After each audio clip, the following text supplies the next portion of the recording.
All right, so actually, Lynn and I just spoke a little bit before the interview began, and I should have actually asked before this began, but is your last name pronounced Good? Gould. Good? Okay. So I'm gonna read this short bio that Linda sent me, and then I'm gonna ask her to read a short excerpt that she has prepared, and then I'm gonna ask the questions. So the bio goes like this. Linda Gould lived in Japan for 26 years. She is now in the United States and is a writer, podcaster, and death doula whose work centers on storytelling, memory, and mortality. Her short fiction has been published in literary and genre outlets around the world, often drawing on folklore, the supernatural, and lived experience. She is the host of Kaidankai, and I hope I'm pronouncing that right, of ghosts and supernatural stories, of traditional and contemporary ghost tales read aloud, Talk Death Delaware, which encourages open conversations about death, dying, and end of life planning, and Cemetery Chronicles Stories Unearthed, a podcast examining history through the lens of cemeteries.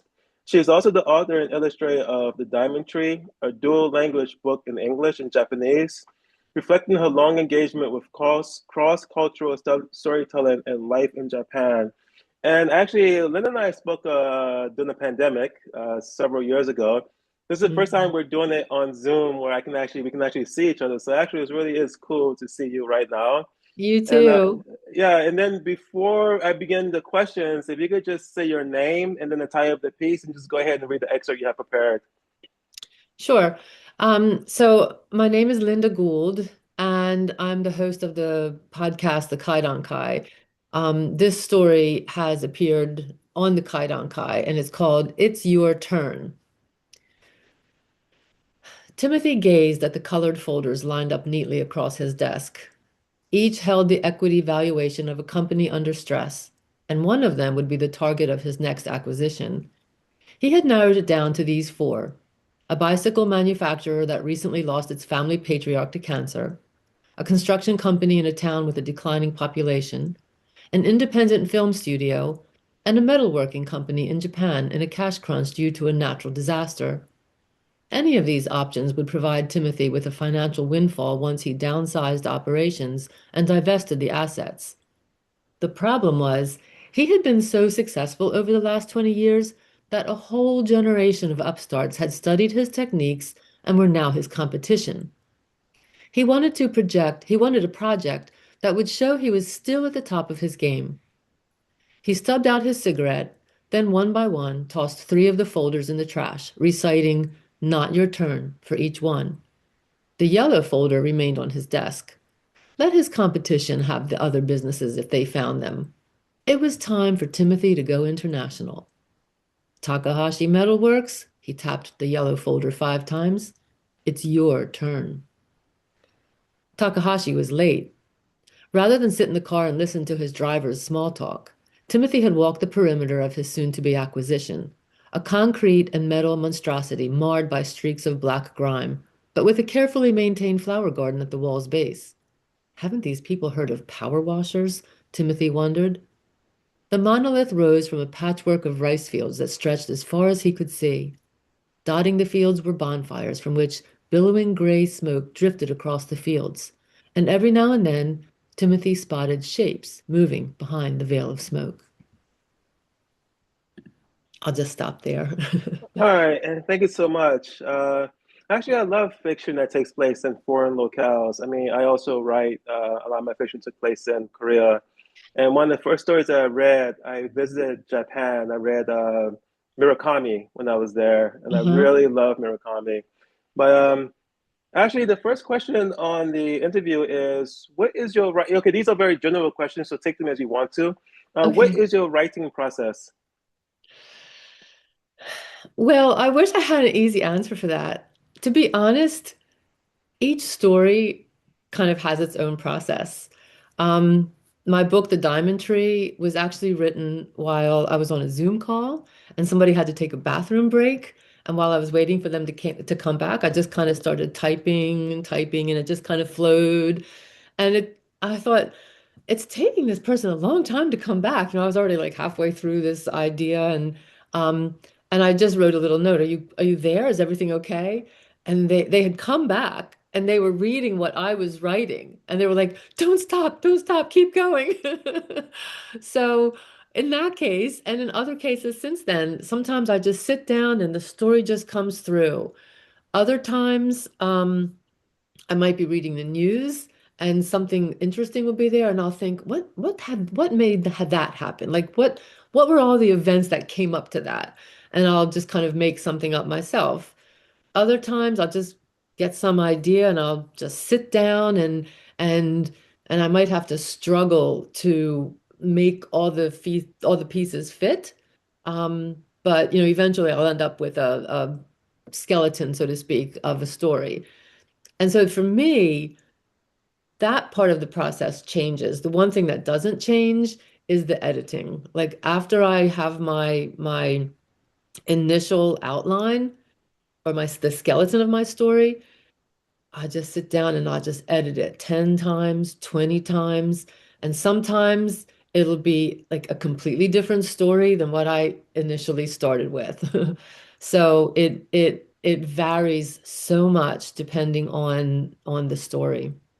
And for that time on Zoom, I know you started typing it out first, but normally do you start with pencil and paper or do you start on a computer, a tablet, your phone? Like how do you normally start a piece? Um, I always use my computer. I don't know if you know who Oscar Wilde is. Oscar Wilde is an English writer and he was put in prison. Um, and while he was in prison, he wrote something called De Profundis, which was basically kind of like a biography of what happened to him. And he wrote that like he was only permitted one or two pieces of paper at a time. And when I heard that he wrote it and had hardly any crossouts. And when you read De Profundis and you see the masterpiece that it is so impressive. Um, and that's not me. I want to write in paper because I grew up writing on paper, my little composition notebooks. But ever since I got a computer, it's like way so much easier, and I will sometimes edit as I write. I know you're not supposed to. Everybody always tells you you're not supposed to do that. Um, but that's just so much better than trying to read through scratches and scribbles and different papers and whatnot. That's funny. I always edit while I write. I didn't know you weren't supposed to, but okay. The next question is this particular story, what is this story about? Um, well, the short answer to that is that it's about greed. And I think you got that in the little part that I read. It's about how easy it is for some people to disregard like history and culture and nature and individuals in their pursuit of money. And that's who Timothy is. Um, the more detailed answer is that it's about our human desire to get revenge when wronged. Because the story is about ghosts and how the ghosts who Timothy insulted or how they died, um, how they get their revenge on him. Um, More often than not, like just regular people, we don't get our chance for revenge. And so I just thought, wouldn't it be interesting with this Japanese culture and how they have this relationship with ghosts, with their spirits? They don't call them ghosts, but they have a relationship with their ancestral spirits and they invite them back into their homes once a year. And I just thought, wouldn't it be interesting if, these two cultures that are so different from each other, the West and Japan, and yet if it were the ghosts that somehow combined to get revenge. Um, and so that's what it's about, kind of showing how disrespecting culture, disrespecting people, disrespecting other people's desires can end up killing you. You I know, guess I that's a bit personally, extreme, but so it's not really, they don't, in the story, they do kill him, but in real life, like I said, it often is not the case. But at least for me, it's cathartic to think like, oh, that person got his due. Well, I was gonna say, I personally tend to write from the antagonist or from the person who's not very good. And I know that's not really quite so common, but do you find that you tend to write more from the people who are really not the antagonist or not the good person in your fiction? Or is that just for this story in particular? I think that's particularly this story. I have written things that are about the antagonist, but not necessarily from their perspective. They haven't necessarily been a strong character in those stories. Um, I've written something that where I took Dante's Inferno and I rewrote the different stages of hell for some of the people who I don't like. So that's what I mean. I got my revenge that way. But that wasn't necessarily about them. That was just, me just saying, this is what you deserve. So I think this story is, I think, rather unique in that way. And I think you kind of already answered it, but if you want to add anything else, how did you conceive the idea for the story? Do you have anything else to add about that question? Oh yeah. The the Japanese Obon festival is what really, I think, gave me the idea to use this to make this story. So, Obon, for those who don't know it, is 3 days where the Japanese invite their spirits, their ancestral spirits, back to the home, and they have incense. They use incense as a kind of guide. Um, they make these adorable little vegetable animals that the spirits can ride to and from the home. Um, and when I first went to Japan, the very first day that I was there, it was in a little country village down in the lower part of Japan, not far from Korea. We were actually kind of directly across from Korea. And the very first thing I did was I went to this Obon festival in the woods of this ancient Buddhist temple. And there were thousands of those stone lanterns that were all like there were candles inside of them.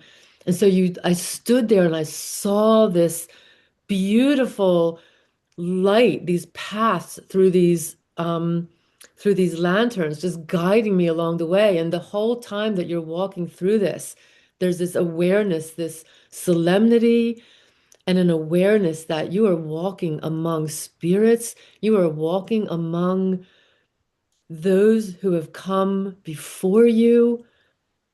And I felt that. And I think that was my very first experience. And then I wrote this story towards the end of my stay in Japan.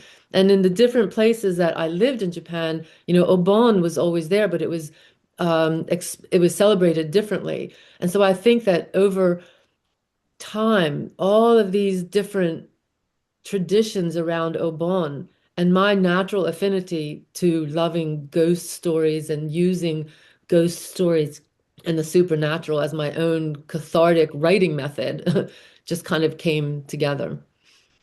It's funny because I don't want to say America doesn't have culture. Of course we do. But when I was in Korea and Taiwan, there were a lot of really fantastic practices, very intriguing practices and cultural festivals that they had that were really great fodder for fiction and poetry. And so that actually sounds, what you're talking about. When I was in Japan for 5 weeks, I didn't see anything like that. But now I wish I had. Um, but the Well, next, oh, go ahead.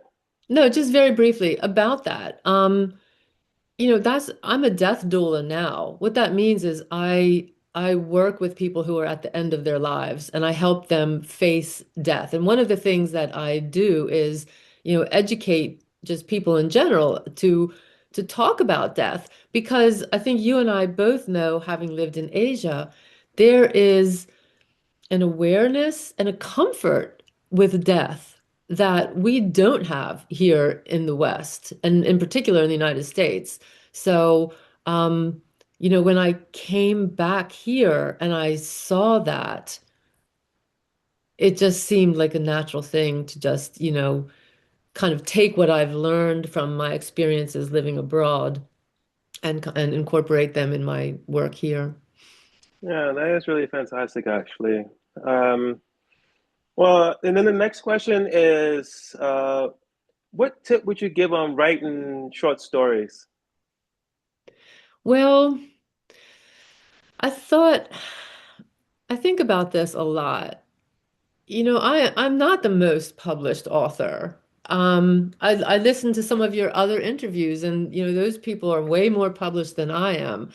And I have listened over the years to all kinds of people on interviews, on their own, Substack and whatever, giving advice. And so I always feel like what I have to give, I can't really give that much writing advice because there's always so much there's already so much out there. But as a podcaster, I can talk about that and how I write from a podcast, and but more importantly, how I read and look at stories that come to me as a podcaster. Um, so the first thing that I think I would say is like people have to ask why they're choosing a short story format because short stories aren't just a shortened novel.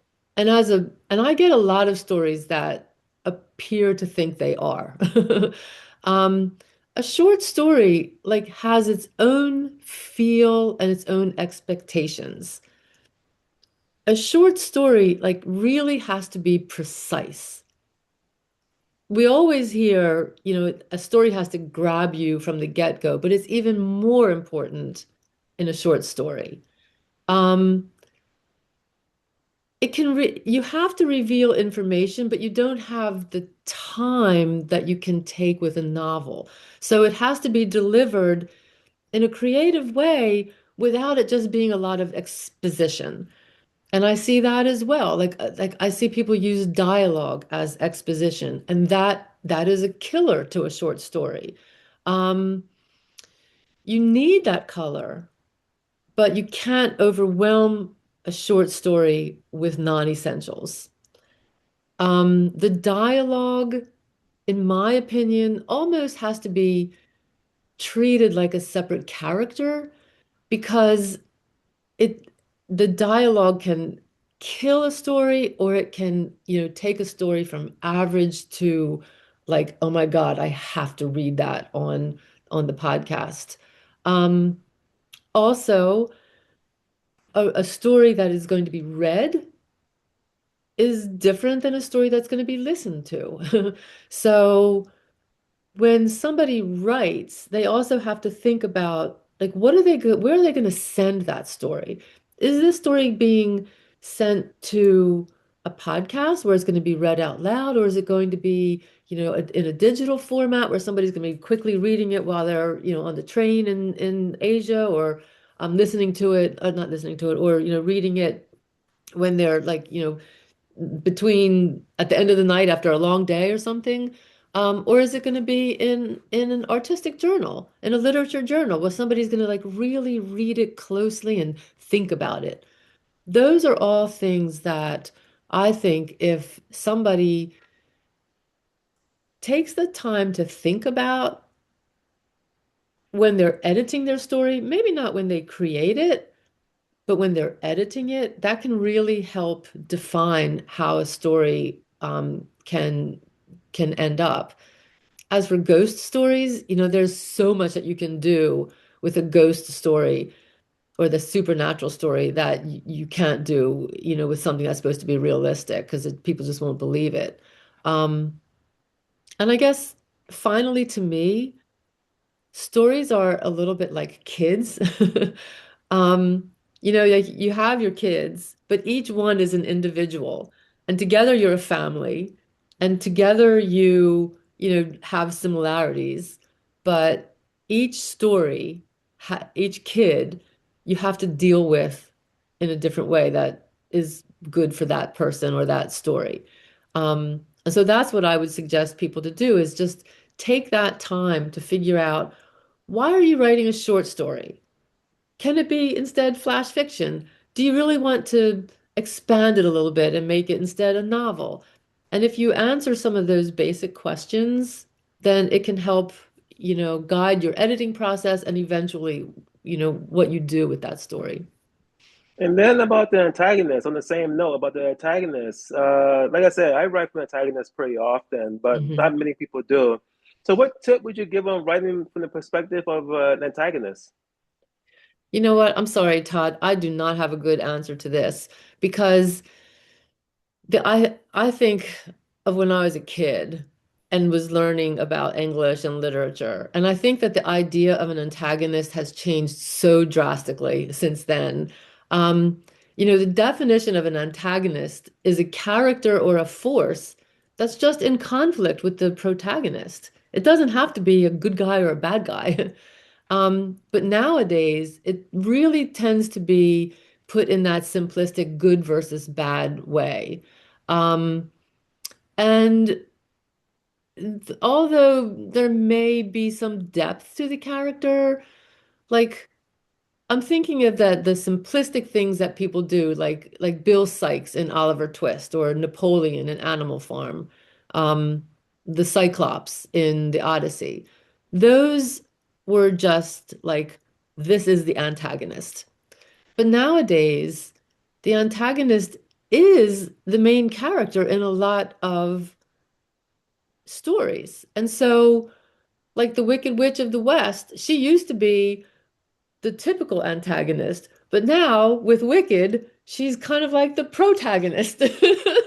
So it's really, I love, I love that we are taking this simplistic or formerly simplistic formula and looking at it from a psychological perspective and not saying, hey, the world is not good versus evil. All heroes are not like, perfect, and all villains are not imperfect.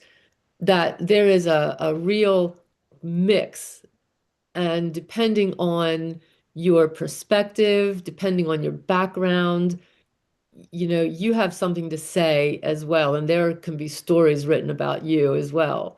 Um, so we may not agree with the character's actions, but at least we understand their motivations with this modern version of writing about from the perspective of an antagonist. And for me, that was my challenge with Timothy in my story, because in my mind, he is this embodiment of so many things that are wrong with our society today and our system of governance in a way. And so it was a real challenge for me to not fall into that he is evil in all ways. And I think that I didn't do it necessarily as well as I should have, because I did want him to be the bad guy in the story. But I did try to give him some softer edges and just explain a little bit some of his background. Like we has later in the story, there's a scene where he's remembering his mother, trying to teach him how to control his temper. So just little things like that. I guess like I always hesitate to give advice, but I guess if I had to give some advice, I would say, just through the editing process, try to look at taking him or taking your character from a simplistic good versus bad and give the character some background that softens that and gives a little bit of mix about, he's a human too, and all humans have good and bad in them. Sorry, and one more thing. I know you wanted, I think too about some of these like really famous detective stories. Like when I was younger, all the detective stories I would read, you would have this, Poirot, or you would have some of these famous detectives, and they were always the good guy. And now when you look at detective stories, they're always they have problems. They're conflicted. They haven't done everything perfectly. And that's another example of, rather than looking at the antagonist from their perspective, taking the protagonist and showing them to be human as well, as opposed to just, this simplistic character. And then for the next one, so I understand that. So let's change the last question. If you could just mention a short story that you feel was exemplary. It doesn't have to really be from the point of view of an antagonist, but just a short story that you feel was exemplary, and then why. Okay. Wow. Shirley Jackson's uh I can't think of the name of The it. The lottery. one, The The lottery. Lottery. Yeah. Like that was one of the first short stories that just boom hit me. Why? Because it takes your sensibilities and you're like, oh my God, this is so interesting. This is so interesting. And then you learn what it is that is going to happen. And I mean, it gives me goosepimples right now, even thinking about it. There was another one, Saki. It was written by Saki. It was called The Interlopers. And it's about these families that are feuding and they're out hunting each other at night and then a tree falls on the leaders of the two families and this feud that has been going on for like decades, they solve it right there because they are forced to confront each other, and then the wolves come. It's like like those kind of stories have like they have I read them when I was younger and they still give me chills. um the antagonist per thing, like the yellow wallpaper, that's another one that who wrote that? Charlotte Perkins Gilman, I think was the name. And that's about a woman who is, going crazy. But it it shows you why. The story is about, the oppression that this woman has from her husband, and she's stuck in this room and she's starting to go crazy, but you have to wonder, like, who's is she crazy or is she being driven to this? Like that lack of clarity I find really fascinating. I could go on and on, but I know we've been talking for a long time, so No, no problem actually. And actually, that is the end of it. But before we go, do you want to give a shout out to anyone, any organization, anything you have that's coming out? So you want to give a shout out? well, I love the Horror Writers Association. I feel like there were two organizations that really helped me. One was critters.org, and critters.org, I think it was .org, is a place where you can take your writing and submit it for review. As you get a lot of feedback from all kinds of perspectives. And I made some real friends through that who I, still work with.